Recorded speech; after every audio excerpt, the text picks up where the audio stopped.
Welcome back to my channel. Today I'm going to discuss chapter 2 of class 12 NCERT, True Solutions, the table that classifies all the solutions into 9 categories.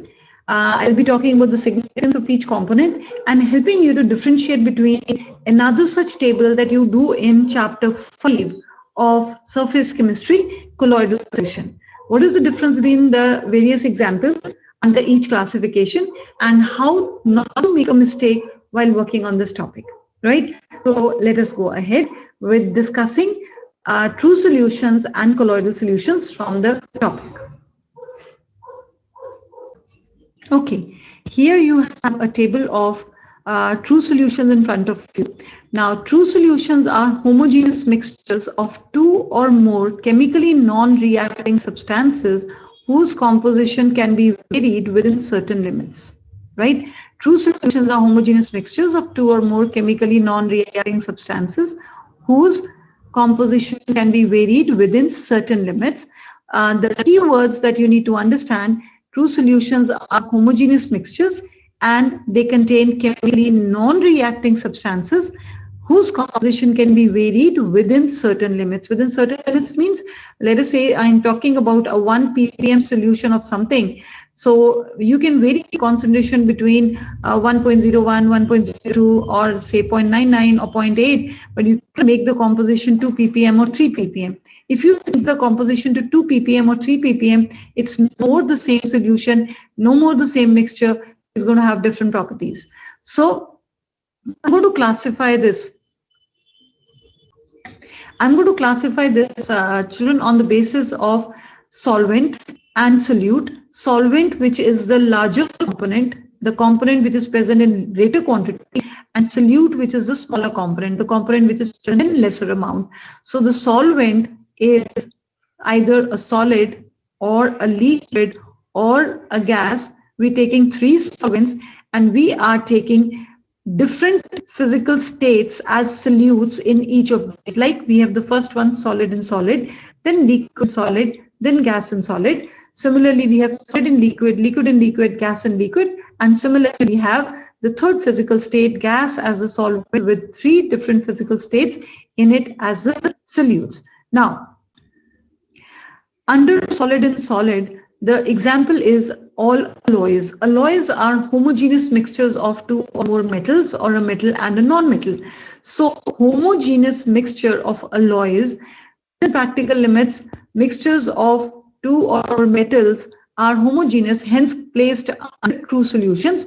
So we have the examples under brass, silver, bronze, and 22-karat gold. So all these are alloys. You must learn the composition of each of these given on the first page of your NCERT, the introductory page. And this year in 2021, there was a question on German silver. Children, do not ignore the lines of NCERT. They're very important for both JEE as well as NEET. Then we have liquid and solid. Liquid in solid, we have examples of hydrated salts. Liquid in solid, then we have amalgam of mercury with sodium.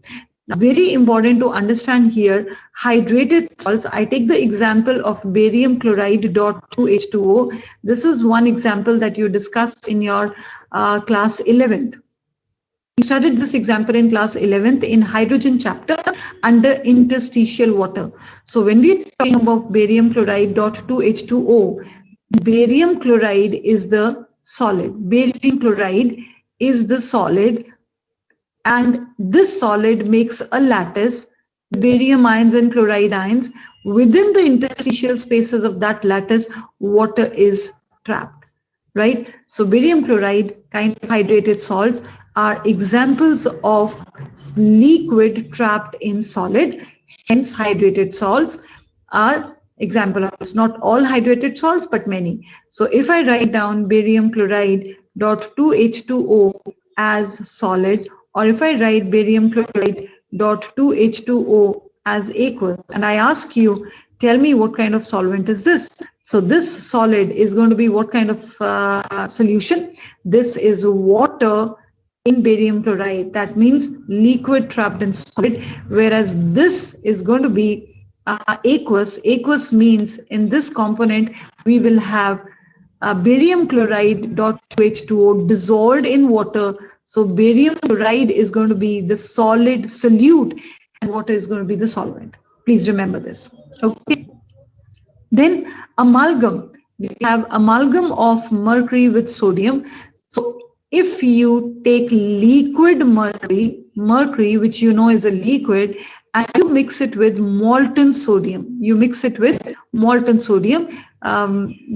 kiya hua sodium, and we mix the two liquids together and then again allow to solidify, then sodium amalgam final physical state is a solid. So one of the situations by which we decide the solute and solvent is the component which is in the same physical state as the final product. That component is considered to be the solvent. So since the final physical state of sodium amalgam is a solid, we are going to consider this solid sodium as the solvent and the mercury becomes the solute. Hence, this is an example of liquid in solid.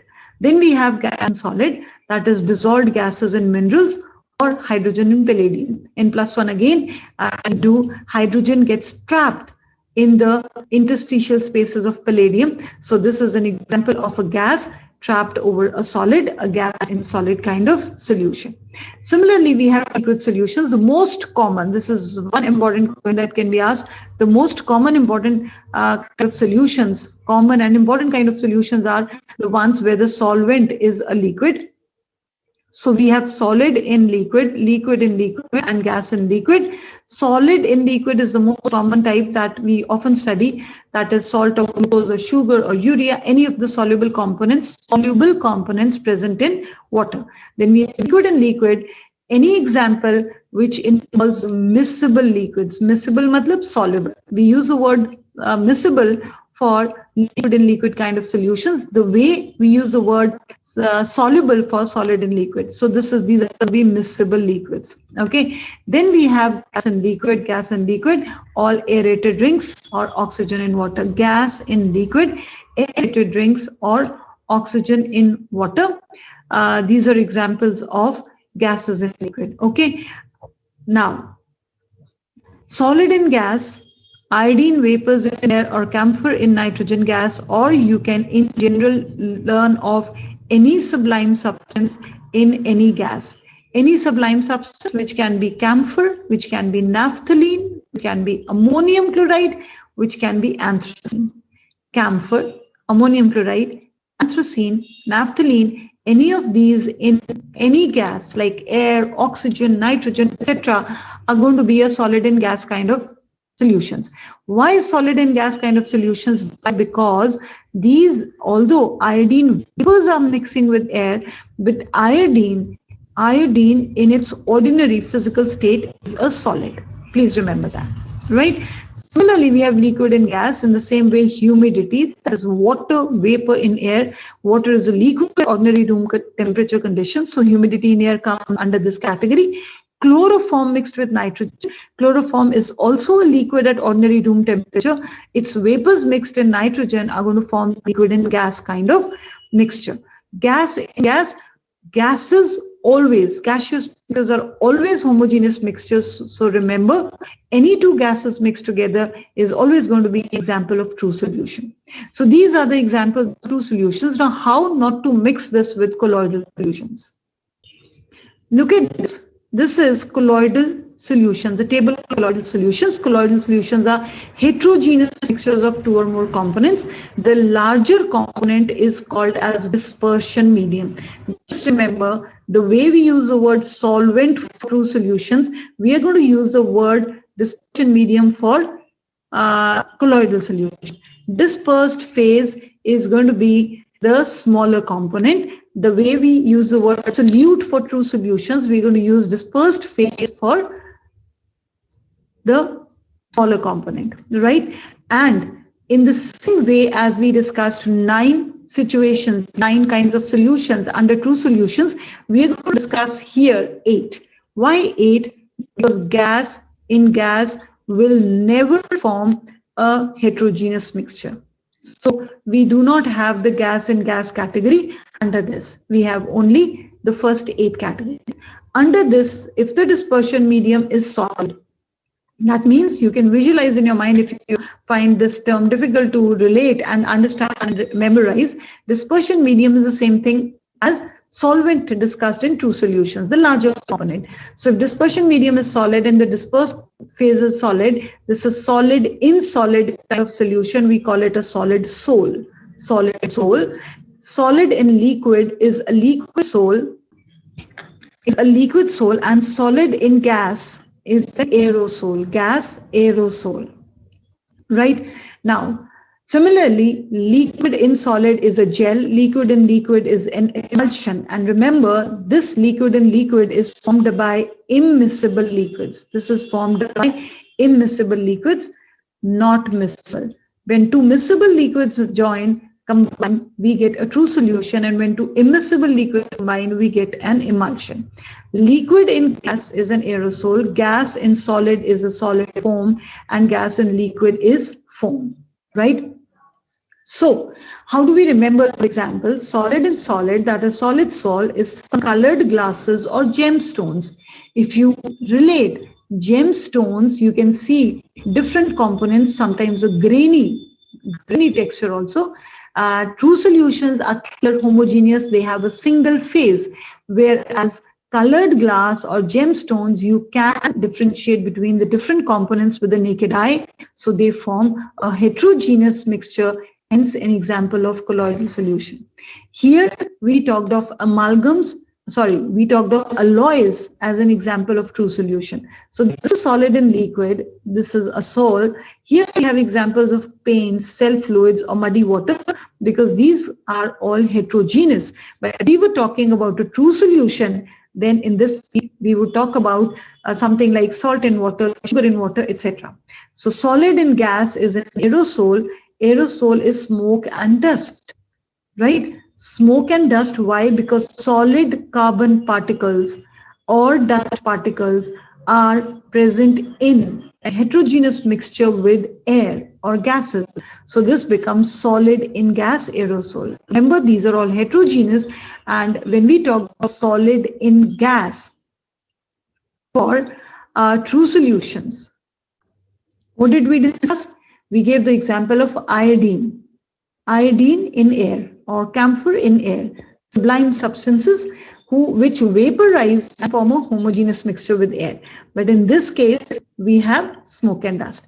So similarly, this is liquid in solid. Please remember, liquid in solid, cheese, butter, jelly. You can visualize cheese, solid cheese. Agar isko press karo, to water oozes out. If you press this, water oozes out. Similarly, butter also has water trapped in it, in the solid. So these are examples of heterogeneous mixtures, hence colloidal solutions. But if I ask you liquid in solid,